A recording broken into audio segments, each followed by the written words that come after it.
welcome. This is Strategies and Stress Relief for Women Leaders.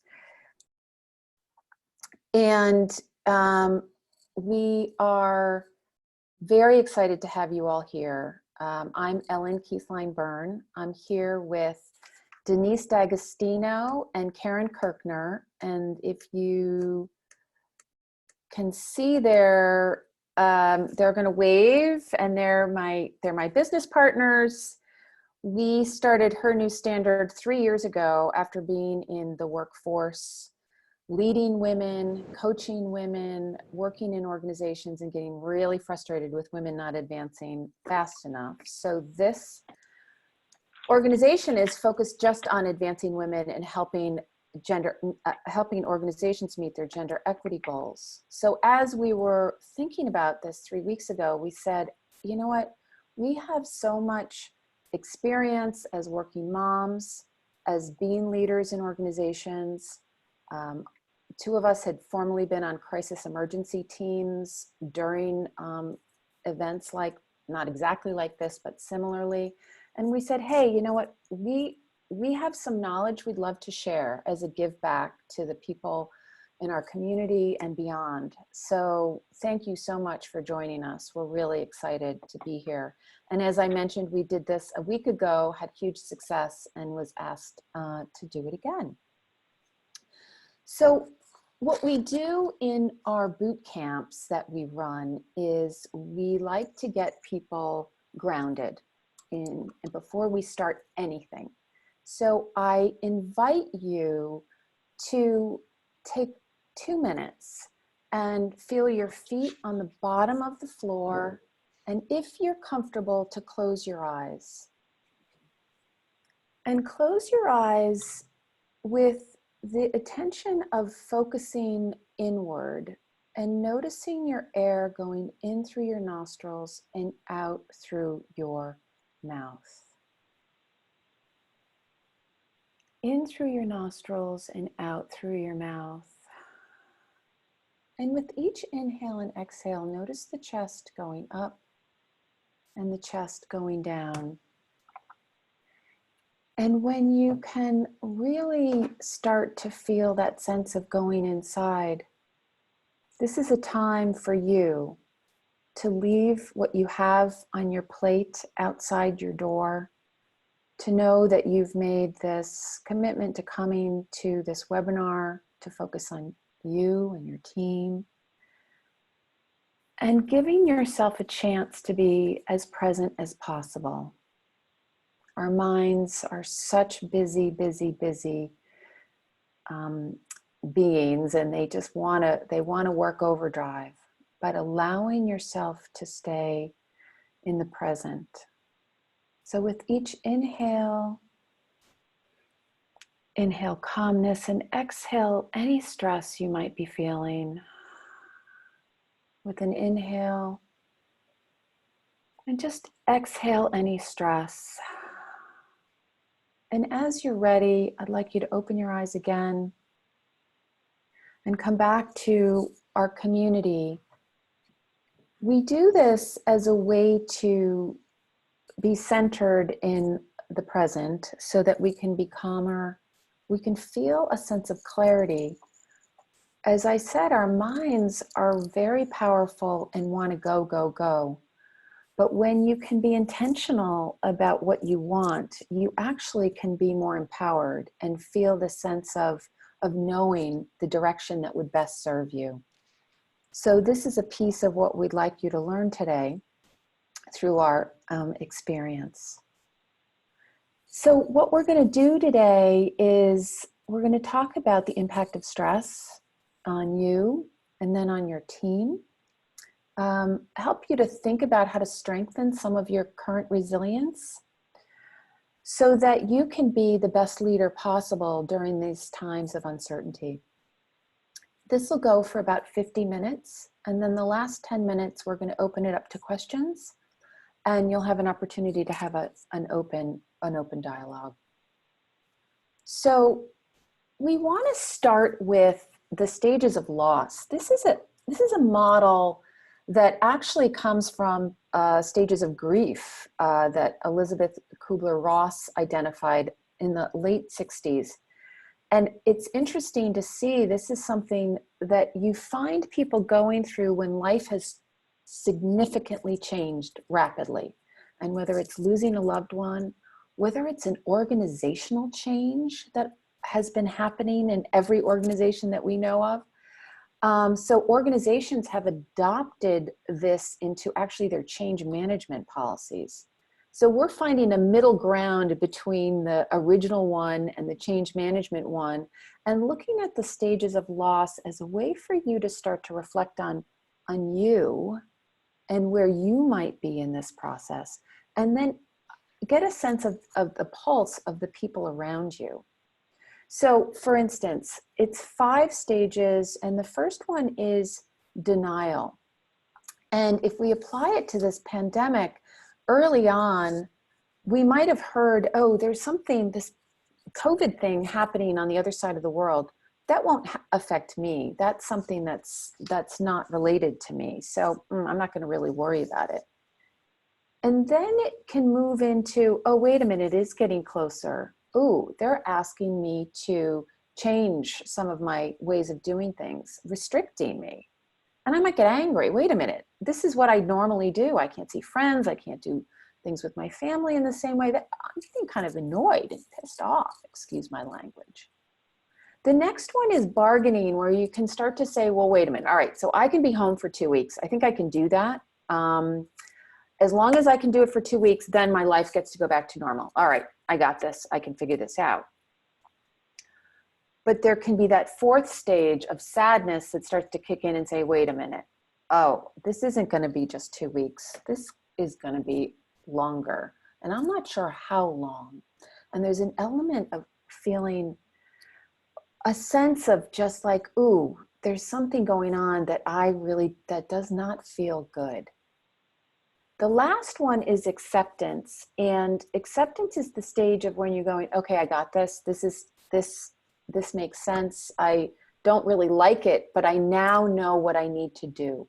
My very upset routine and way of life, I now kind of have this new rhythm, this new way of being. And actually, I had the pleasure of talking to a friend of mine in Shanghai last week, and she shared with me what it's like for her in her community and her work life. And she is 2 months ahead of us. And she was very much at acceptance. And actually, it was so much of a relief to talk to her, because I was still in the bargaining sadness stage. And I really got this sense of, okay, yes, I'm going to get there and it's going to be okay. There's a 6th stage, actually, that's just recently been talked about on Harvard Business Review and Brené Brown's most recent podcast. And that's added actually a sense of meaning.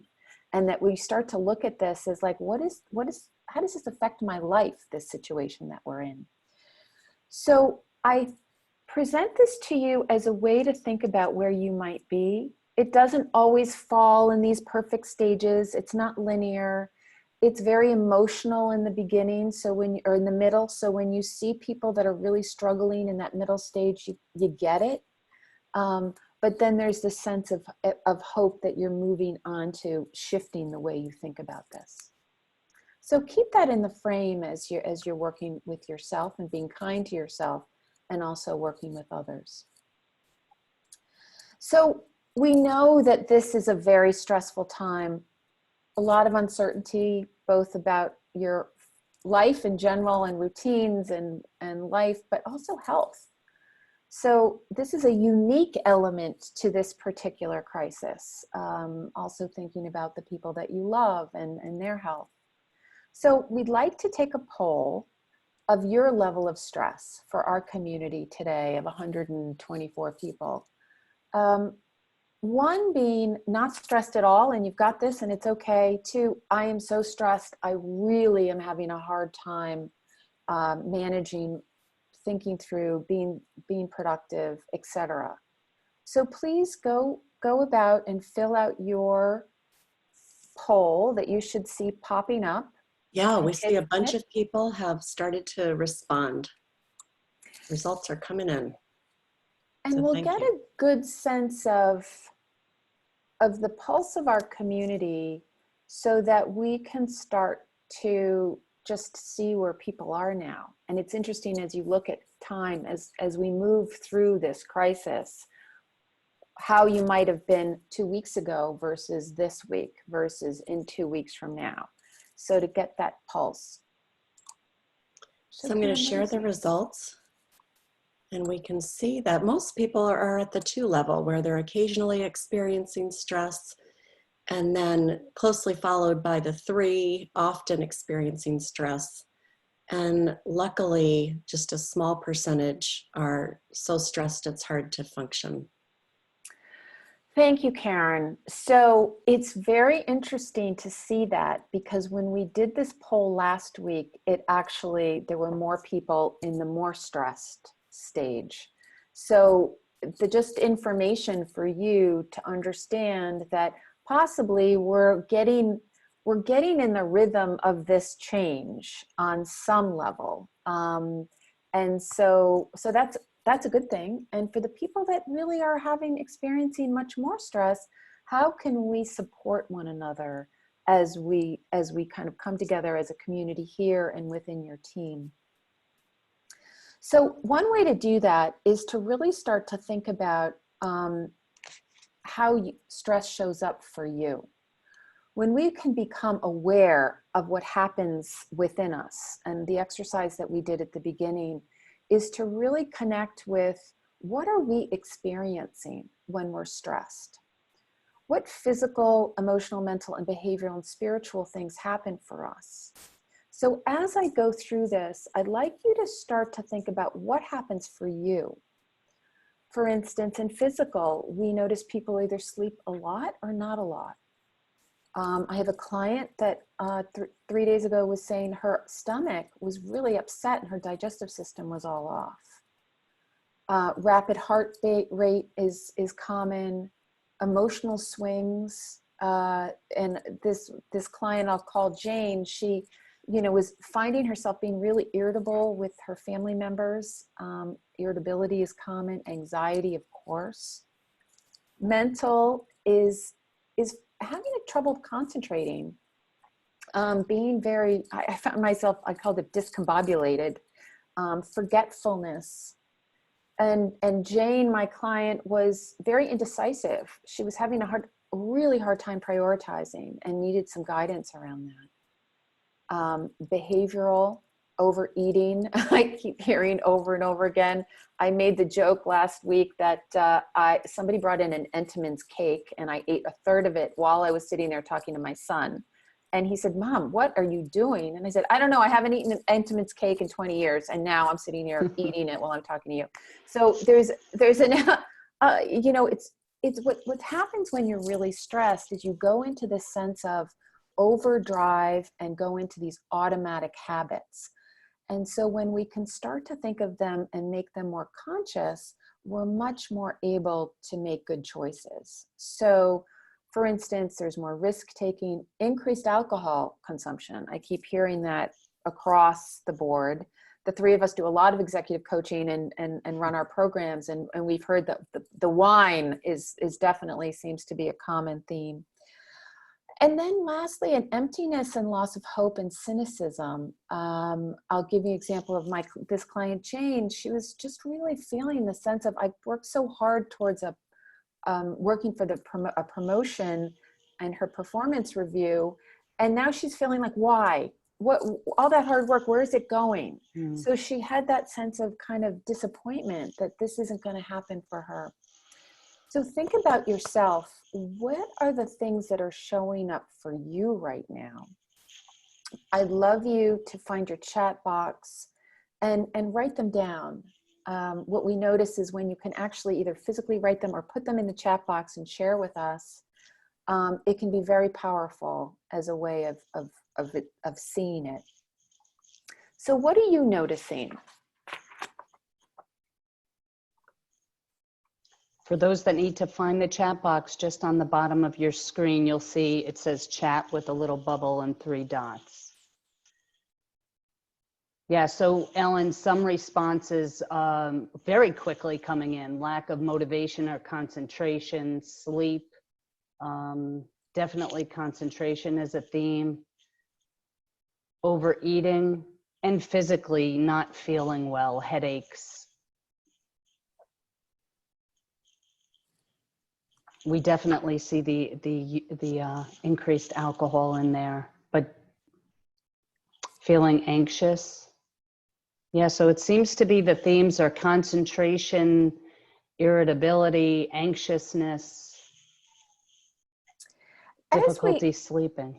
As we look at this, what I want you to notice is some of the themes that are very similar to what you're experiencing, and being able to normalize it and say, hey, you know what? Hey, I'm not alone. This is great. And then also notice the ones that are different, because as you're working with your team or your family members and friends, to see that some people actually have very different responses to stress, and start to be able to help each other out as we help to negotiate a healthier way of being through this all. So take these as ways of holding on. And one way to do this is to really think about what we have control over and what we don't have control over. There's a lot in the world we know we don't have control over. Put that aside. And let's think about, what is it that we can become really conscious of and control in our lives? And there's a tool I'd like to share with you called the STOP method. The STOP method is stop. So it's S for stopping, T for taking a breath, O for observing, being conscious about the thoughts, feelings, and physical sensations that you have been experiencing. And then the P is, after that quick reflection, what would you like to do? What action or non-action would you like to take that would help move you towards what would have the biggest impact for you? So right now, if we all just stop for a second, take a breath, do an inventory. What are you thinking? What might you be feeling right now? What's going on in your body? Any stress, pain, discomfort? And then after this call, what would be helpful for you to do or not do that would help serve you?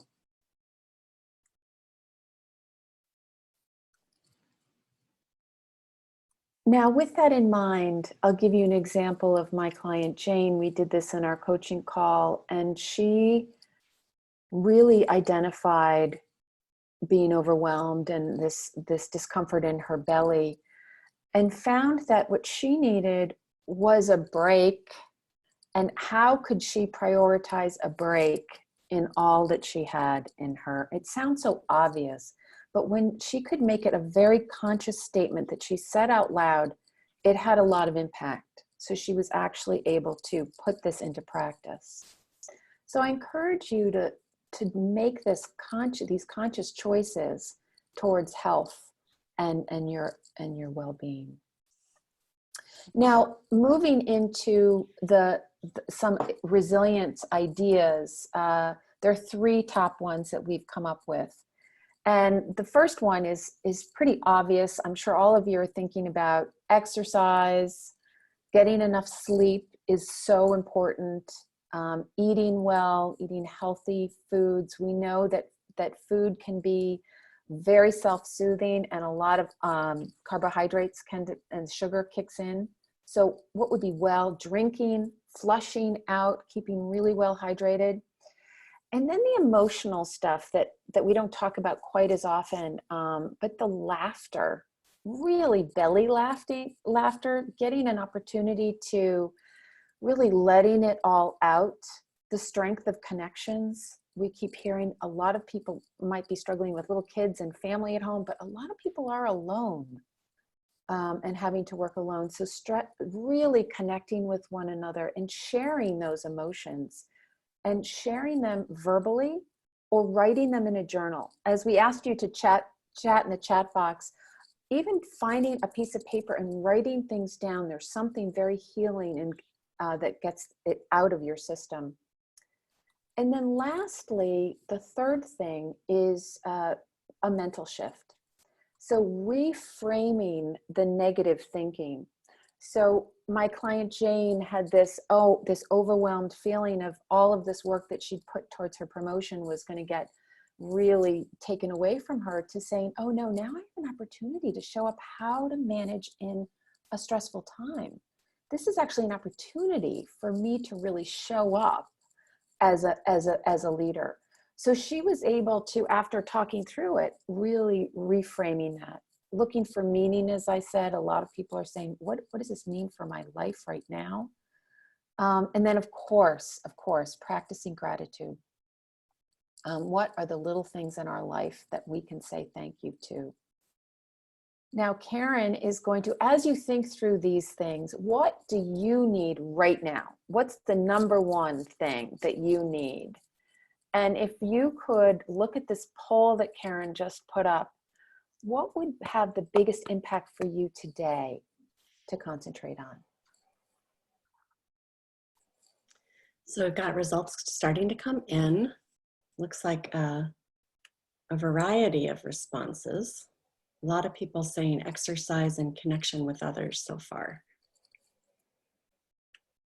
We'll give it another minute and then we'll share the results. So this is an opportunity, as I said, to be conscious. When we're stressed, this is such an important thing that our minds automatically go into automatic pilot.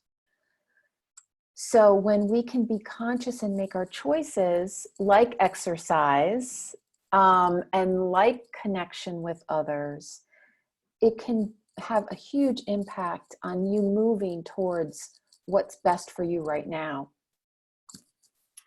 So thank you, that's great. Thank you for sharing that, Karen.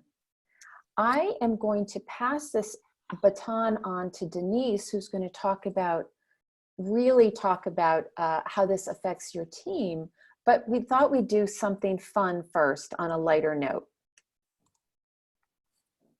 The question now is, how do people respond to their scandals? For the wider region, I think one of your children's just walked in, but I mean, shifting sands in the region, do you think relations with the North may change? It's unclear at the moment what effect former President Geun-hye's impeachment will have on the territory. Unfortunately, discontent in South Korea is not only related to President Geun-hye's administration.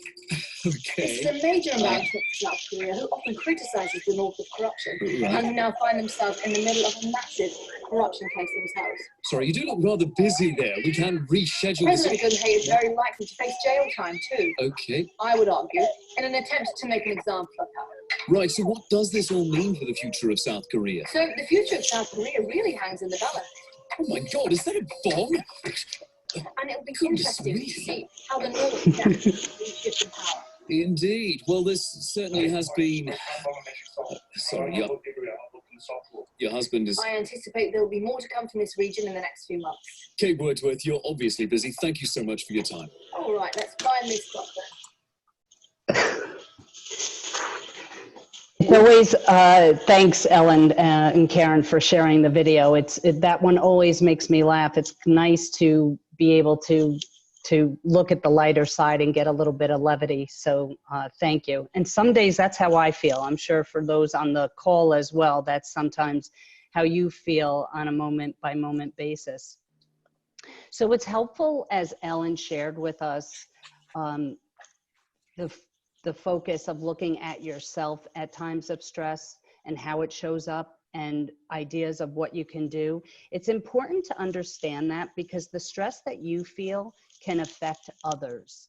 And this is a phenomenon that's called mood contagion. So basically your emotions and your behaviors can actually trigger similar behaviors in others. So as you think of yourself as a leader, And we use that term pretty broadly, right? Right now, we're leaders of ourselves, we're leaders of our family, potentially our friends circle, and as well, we could be leaders of teams in work.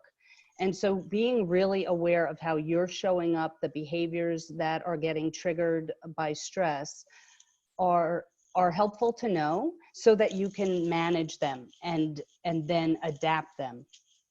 So once you recognize your stress patterns, you can start looking at the stress patterns of others in the office. And while this is an incredible, difficult time, it's a time that as a leader, you can really step up and make a difference and shine and bring calmness and compassion to those that you're working with. So as difficult as it is, it's also an opportunity.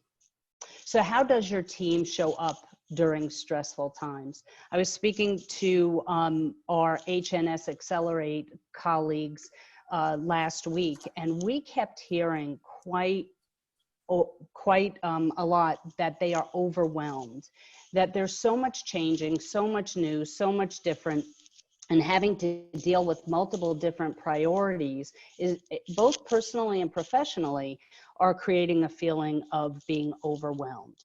I spoke with another colleague, I'll call her Christine, and Christine was telling me that she was actually getting really frustrated and irritable, and that it was showing up in the office with her colleagues as her being very short-tempered and blunt with her answers and abrupt.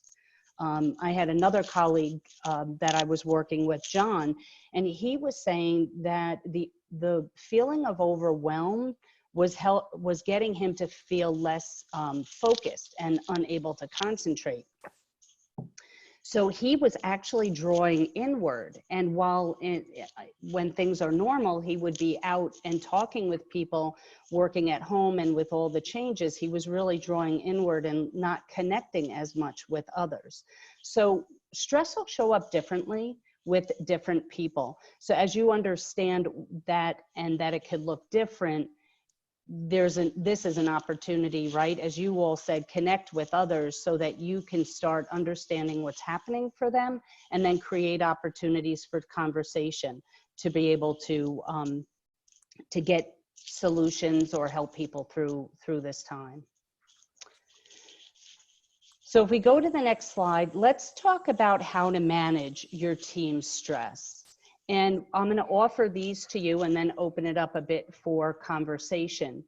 What we find is, first and foremost, normalize the stress. And what I mean by that is talk about it, share, and as you saw in the chat box, there are so many people feeling similar feelings, experiencing many of the same things. So when we bring this to be more of a commonplace experience, we're all having it, we can then have a conversation around the consequences, the impact of it, so that we feel heard, we can release some tension that way, and we know we're all in it together.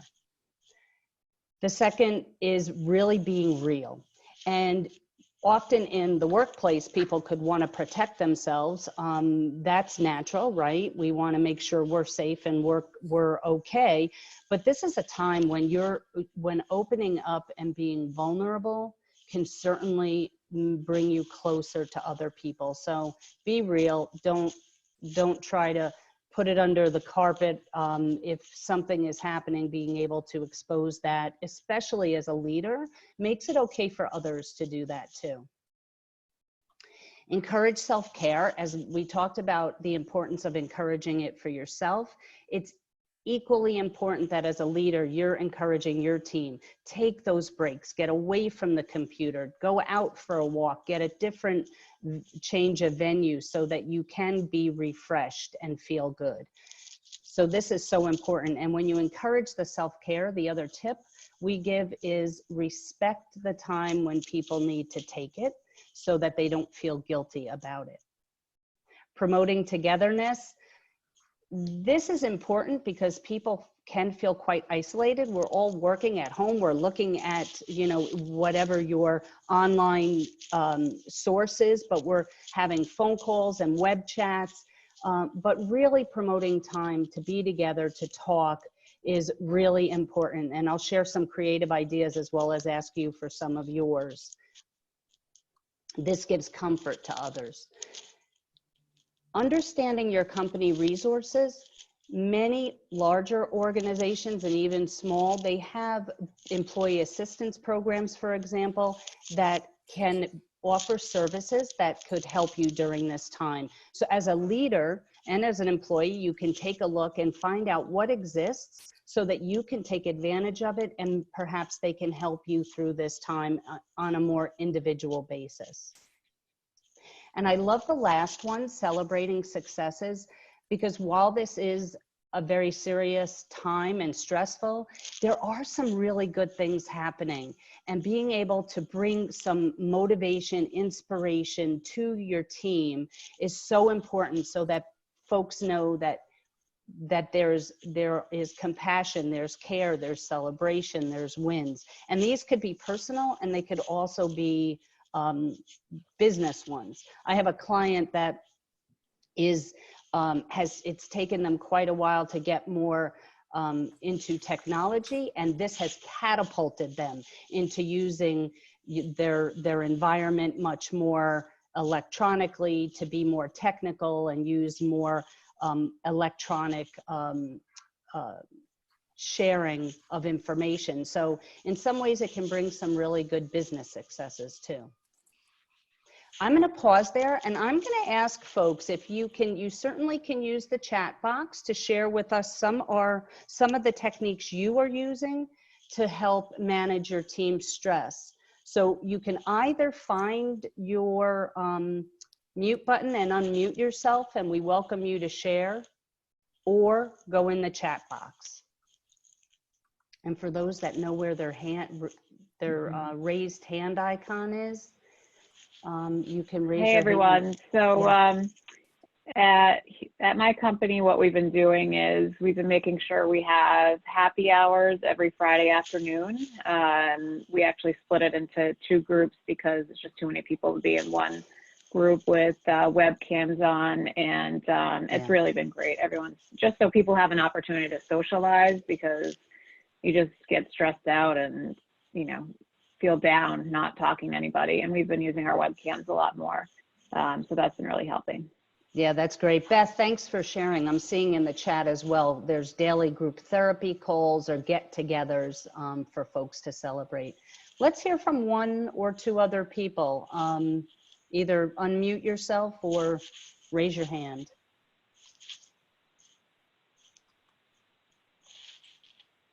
I don't see any hands raised right now, but I see a lot of good comments in the, our team started a WhatsApp group and share funny and light items to keep everyone smiling.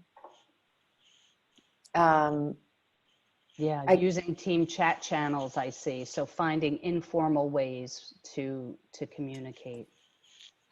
Using IM and Skype more often is important. Over communicating, flexibility on when people are working. That's a great one. Share pictures of our new office mates, pets, and family. I love that. Yeah, I love that too.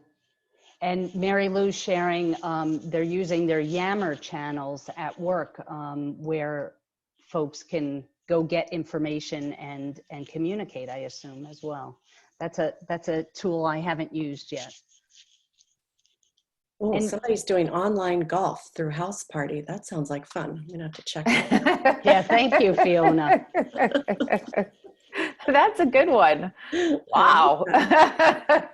And I love this one, asking my leader to exercise patience with me as I work alongside my husband and my family. And I saw it up in the chat before.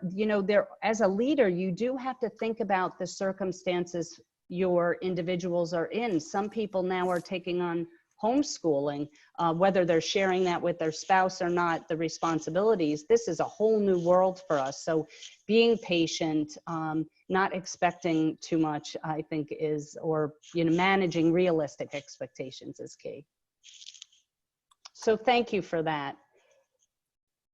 Okay, it's actually through Topgolf, and it's called World Golf Tour. For those that want to do the golf, maybe we can start a whole new thing amongst the women out there.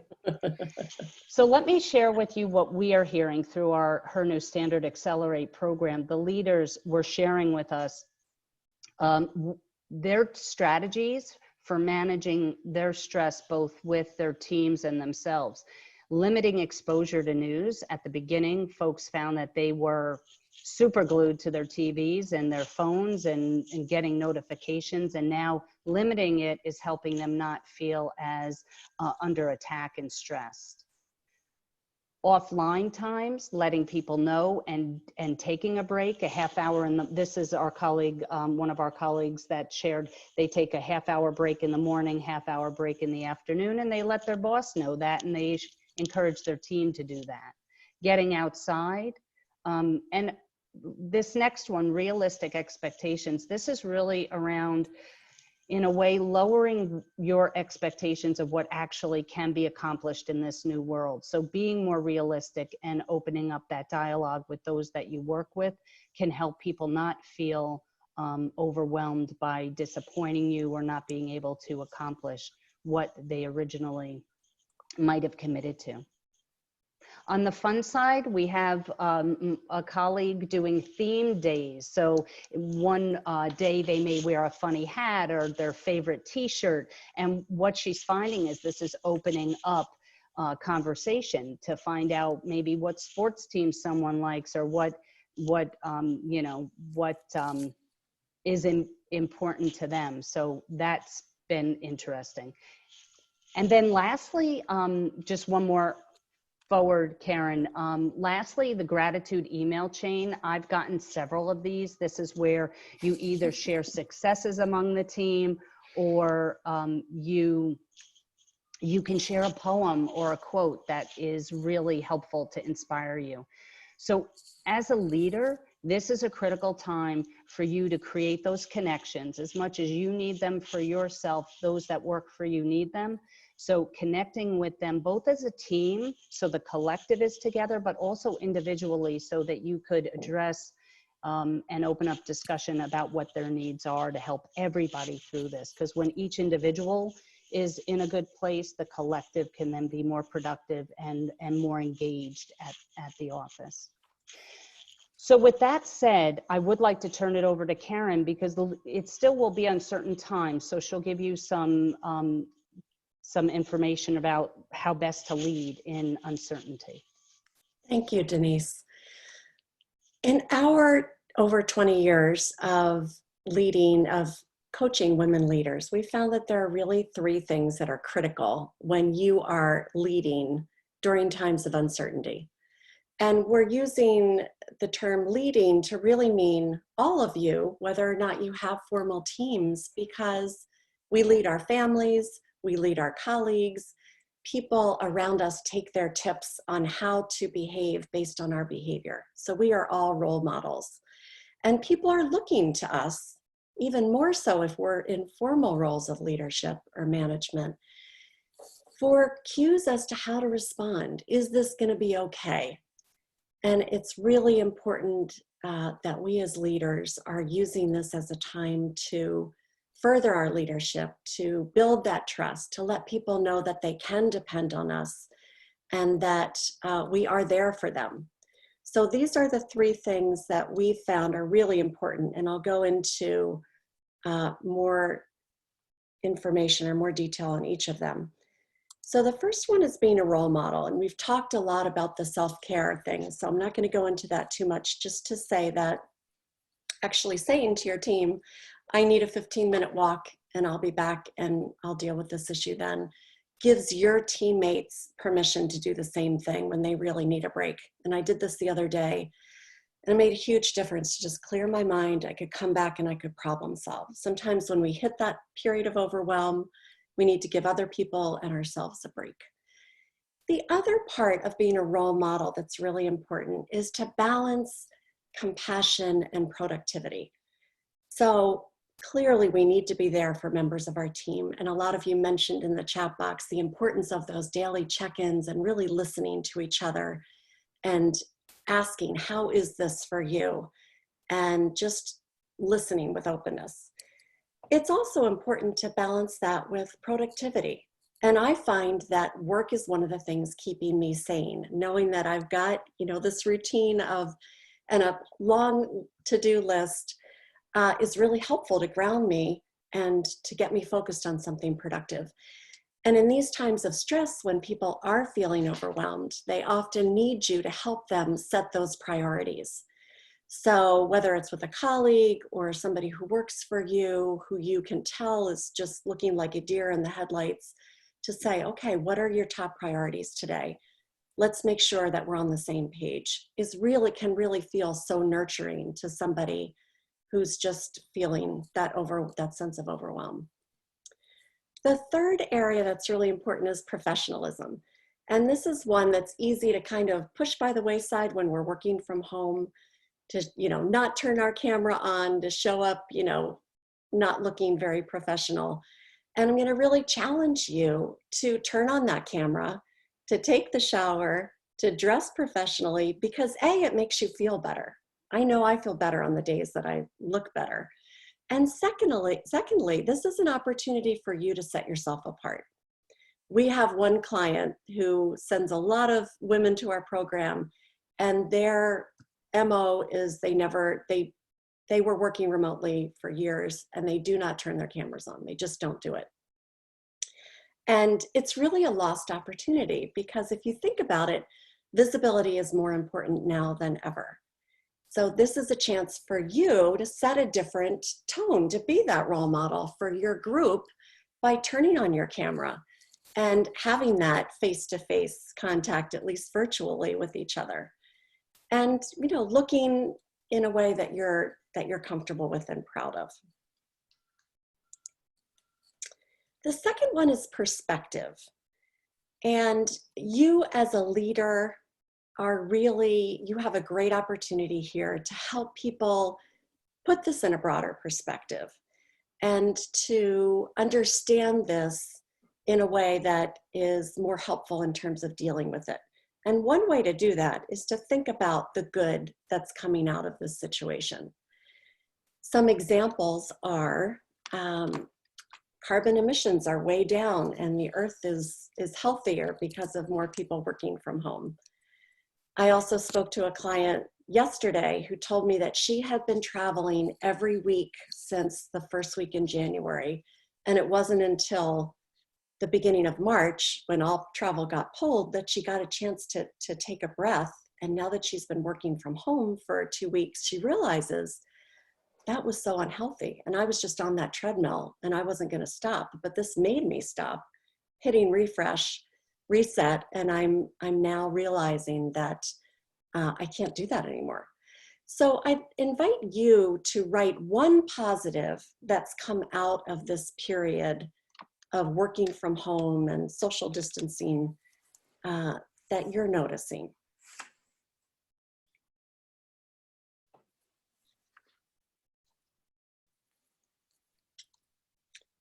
Someone else hasn't been traveling, a couple of people not traveling, yeah. No more commute in traffic. Yeah, no more traffic. Cooking and healthy eating. Mm. And I think we're keeping our garbage men busy, because decluttering the home and getting things in order seem to be a positive. Cooking meals together, my dogs are happy, more exercise. Connecting with grandchildren and family members is up here, right? Now that you have a little bit more time, doing FaceTime and things like that.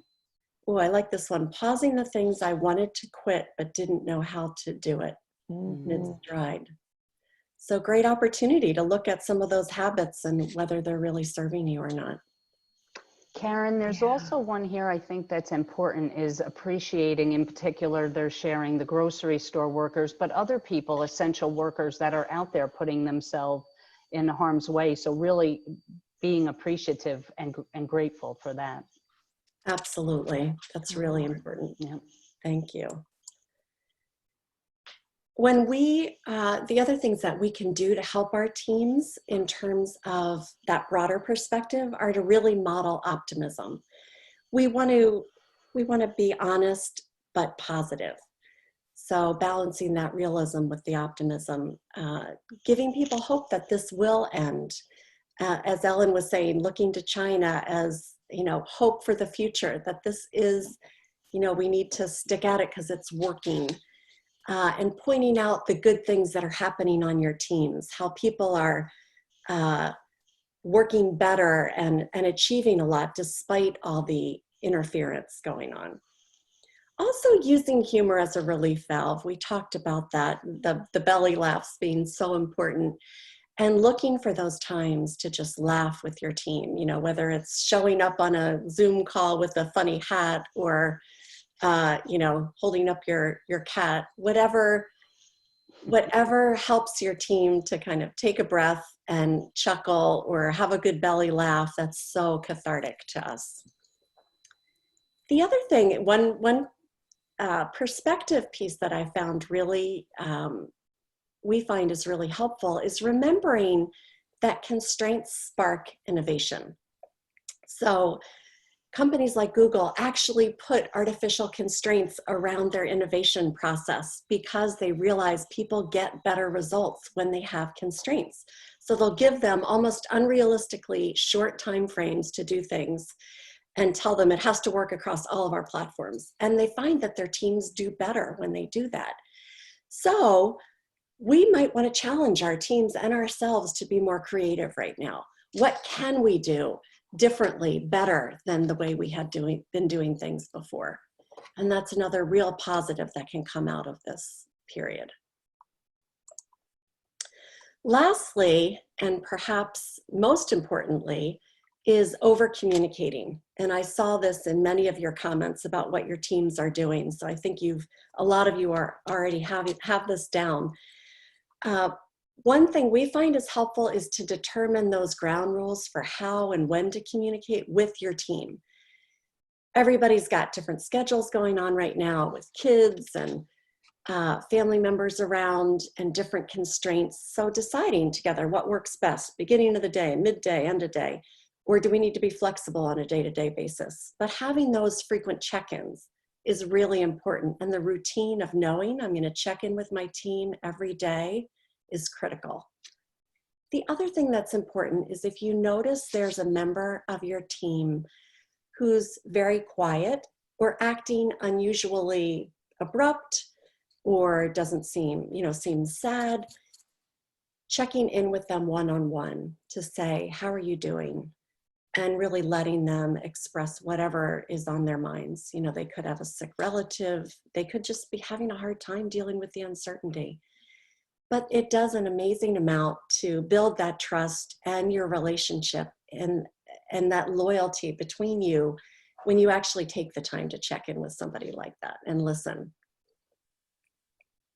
The other thing one of our clients is doing, which I love, is assigning buddies or peer coaches for extra support. So they're pairing up people who are in different offices who don't usually get that much interaction and saying, you two check in with each other to see how you're doing, to offer support. It could be, they can determine how often they want to do it and when and how, but it's a great way to build some new relationships and some more cohesiveness on your team.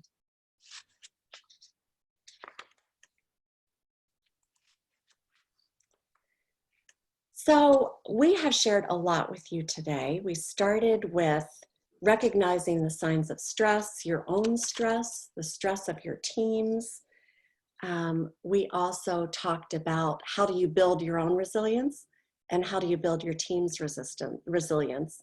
And then we moved to being a role model, having that perspective, and over communicating as strategies for you as a leader that are particularly important for you to remember during these times. So one of the things we like to do in our workshops is to make sure everybody walks away with one key action that they want to take. And we find the more that they put it in writing, the better the commitment is to actually do it. So we're going to ask you to put on a piece of paper, a sticky note, in your phone, wherever it works for you, one thing that you are committing to do differently as a result of what you learned today. So I'm going to give you a quick minute to do that.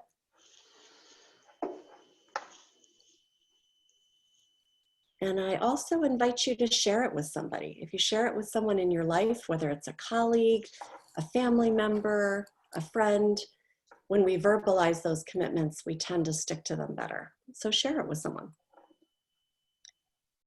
And lastly, I'm going to share some resources with you. And we are going to be sending you a follow-up email after the call with a recording of this webinar, as well as a survey through SurveyMonkey that we really would appreciate you to filling out so we can get some feedback on what was really valuable, what would you change. That really helps us to continually fine-tune our programs.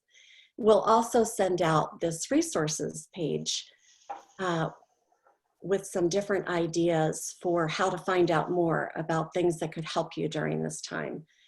On our website, hernewstandard.com, we have a great selection of blogs, such as how to relax and recharge, and one on mindfulness. The secret to getting ahead is slowing down. And there's a lot of other ones great there too, so definitely visit that. There are a couple of apps that are terrific in terms of helping you to calm your mind and to breathe. Headspace, Calm, Insight Timer are 3 of them.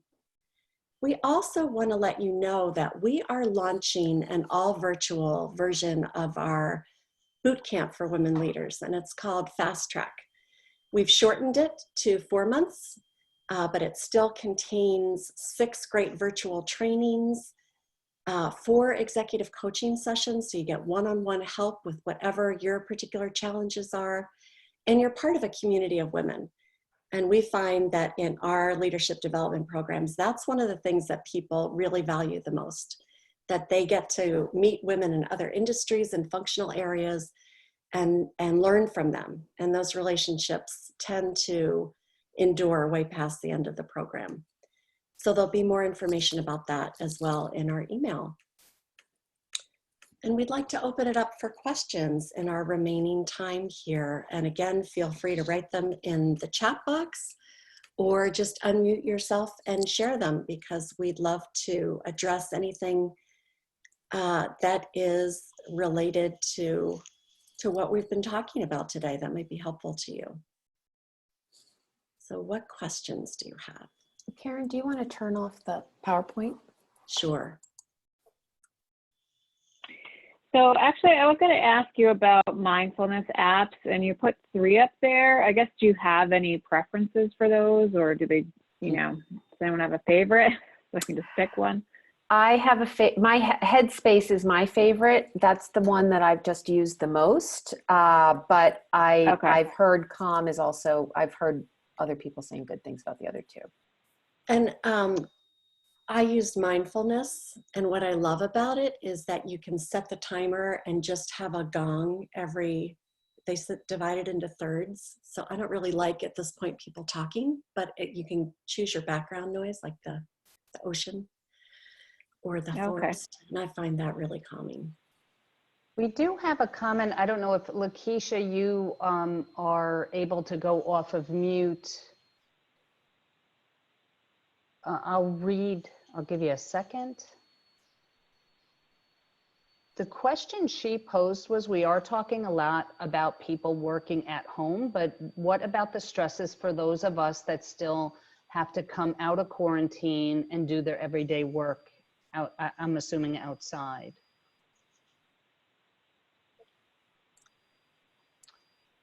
So I'd say from my perspective, what we shared with you today are certainly things that are important, but first and foremost, your safety is important. So making sure that you're following all those guidelines around wearing a mask and having gloves and sanitizer, soap and water can't be underrated, and keeping safe distances from people. So I think it's all the good guidance we're getting out there, and you might need to just find more time to kind of decompress once you're really out there in that stressful situation being out potentially exposed.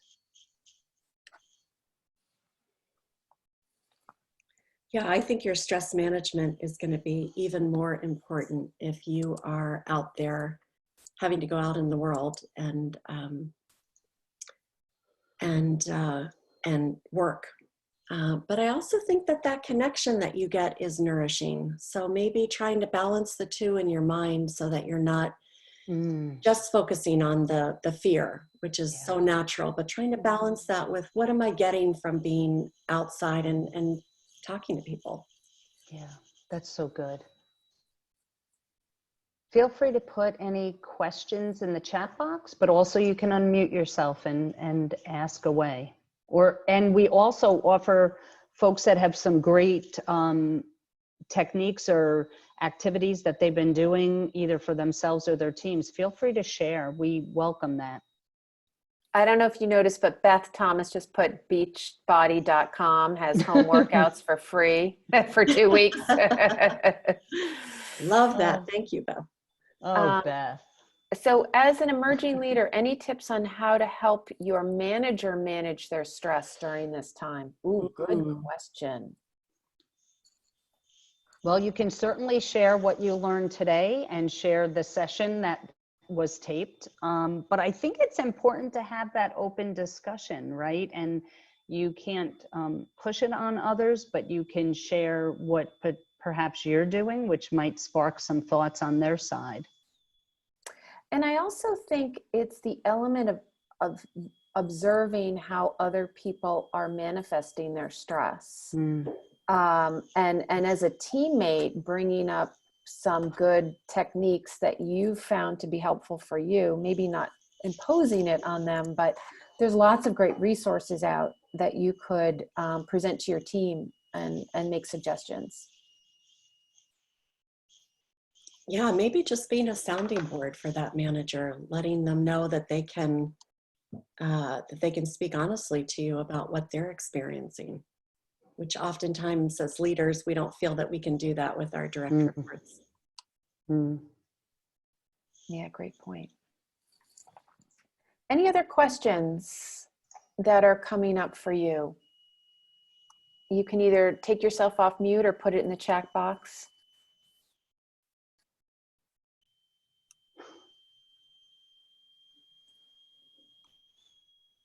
Well, it seems like we have, it's awesome to see this community of people together. We've had, 151 at one point, and it's just amazing getting a group together to talk about these important issues and support each other.